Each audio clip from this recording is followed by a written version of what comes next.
Hello, hello, hello. Pag-usapan natin ngayon ay yung disbarment ni Attorney George Garcia, ang chairman ng Kumilik. Sabi dito, nagulat daw siya. Hindi siya dapat magulat dahil alam niya na rin ang kapupuntahan niya. Pero dahil nga sa hawak siya ng administration, so ibig sabihin, kayang-kaya niya lahat yan lusutan. Dahil kakampi niya ang gobyerno ngayon. Ang hindi niya lang kakampi ay ang Supreme Court. Ngunit ang Supreme Court medyo mabagal rin sa decision at kuminsan ay may napapanigan dahil nga sa politika. So, dapat lang talaga kay Kupal Garcia, na ang kapal ng mukha niya. Ang dami na niya ng pera, dami niya ng pera. Kahit ma-disbar yan, ang dami niya ng pera. Hindi niya na kailangan mag-abogado. Para saan pa yung pera na yan? Sobrang nang yaman yan. Hindi niya na kailangan maging abogado. Kahit i-disbar. Kaya lang, siyempre, yung pagka-disbar niya, kahiyan yun. Yun na lang point doon. Pero yung kikita pa siya, hindi na. Kaya, ang sistema ng gobyerno ngayon, pag ikaw ay naging Kumilik chairman, ay talagang forever na yung kayamanan mo. So, pakinggan natin muna, 2 hours ago. Kumilik Chair Garcia, inamin na nagulantang matapos ang isinampang disbarment case laban sa kanya. Inamin ni Commission on Elections Chairperson Attorney George Garcia na ikinabigla niya ang disbarment case na isinampa sa kanya ni Attorney Jordan Pizaras. Ayon kay Pizaras, sinabihan umano siya ni Garcia na kakailanganin niya ng 300 million pesos para manalo sa pagkakongresista sa unang distrito ng Bohol. Ngunit, ayon kay Garcia, hindi umano ito totoo at nabaliktad lamang siya. Okay? So, yan po. Comelec Commissioner, ito yung exact statement niya.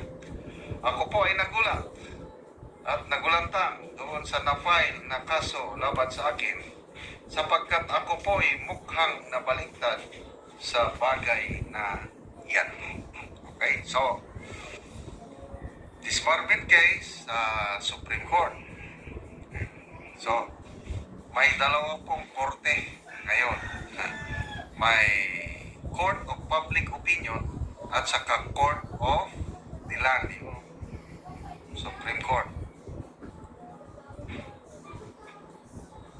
So, bahala na ang Supreme Court na mag-decide kasi anybody can file a disbarment case. Ang maalala ko si Mr. Larry Gadon na disbar na, nagdamay pa. Nag-file siya ng disbarment case laban kay Pipin Rizara. So, depende sa Supreme Court kung gaano nila kabilis aksyonan kasi ang dami nga namang kaso na naisasampa sa Supreme Court. So, hindi ko kilala itong Attorney Jordan Pizaras.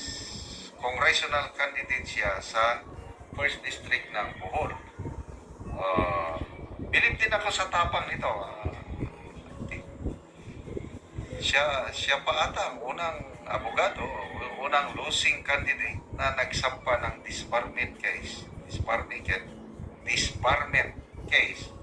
laban kay Comelec Chairman George Garcia.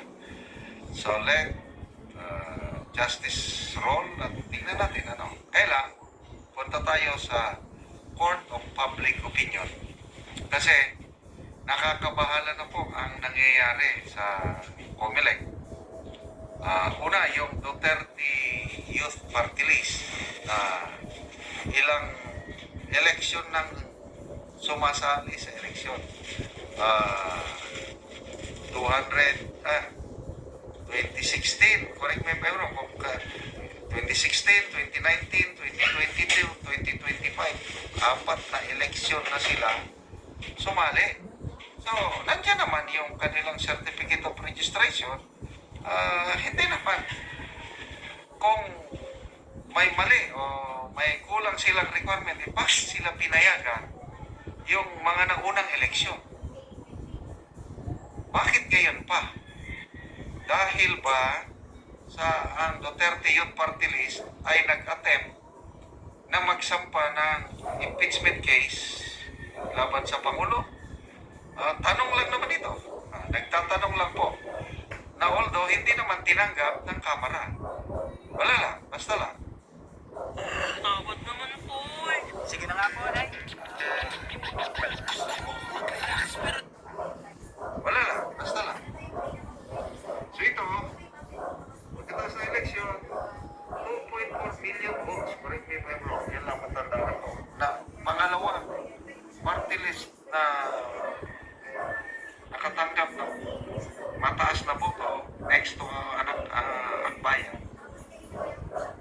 Tapos, una, dinilay o hindi pre-claim ang mga nanalong kandidato.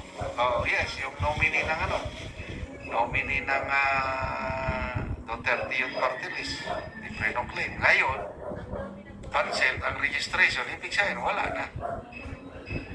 Wala nang pag-asa ang Duterte Youth Party List. No? Pagkatapos yung Duterte Youth Party List sa cancellation, ito na naman. Si Congressman Benny Abante, na-proclaim na yung winner sa 6th District, si Congressman-elect Joel Chuwagoy. Proclaim na. O ngayon, bigla, yung proclamation dahil daw hindi botante o hindi, there is something wrong sa certificate of candidacy ng kalaban ni Congressman Abante. Ang alam ko, matagal naman siyang politiko doon. Matagal na siyang, I think, konsehal ba yun? Hindi ko kabisado. But, matagal na siya sa Manila sa politik nito si Joel Uy. So, yun po, mga naglalaro sa isipan ng taong bayan. And then, itong si MG Kiambao Reyes, meron siyang post. Anong pagkatapos ng TRICOM hearing, nag-usap daw sila ni Congressman Abante at napag-usapan na yan na hindi daw talaga makakaupo yung Joel Uy na yan. Yun, nabasa ko lang sa post at ngayon nagkatotoo na hindi nga makaupo. So, magbasa lang tayo sa mga comments dito ha.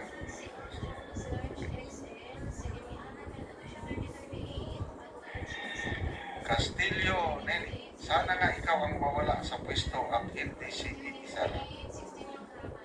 Roland Bukiton, hindi pa tapos ang laban kahit lumayas ka sa Pilipinas. Pagkababa ni Marcos, hahabulin ka ng konsensyo.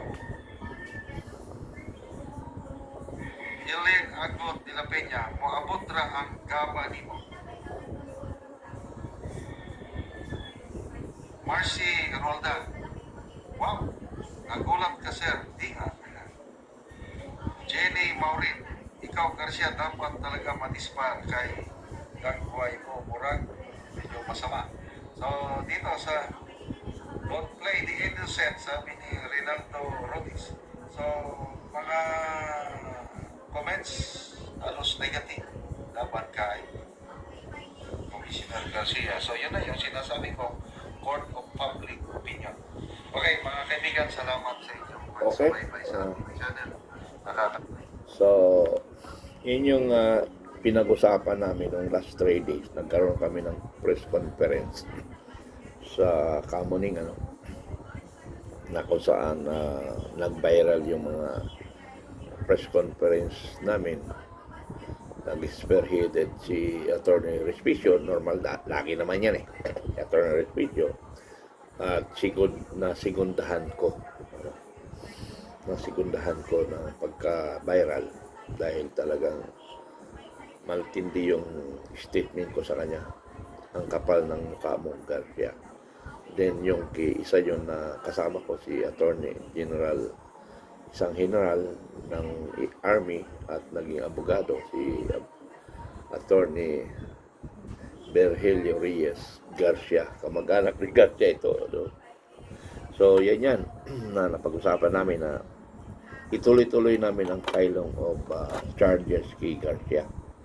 Hindi namin titigilan to hanggang sa mapupuno siya sa mga kawalangyaan niya. Gagawin namin yan. Talagang another conference tayo talaga para maging controversial. Ganun lang, pabalik-balik tayo. Okay? Salamat.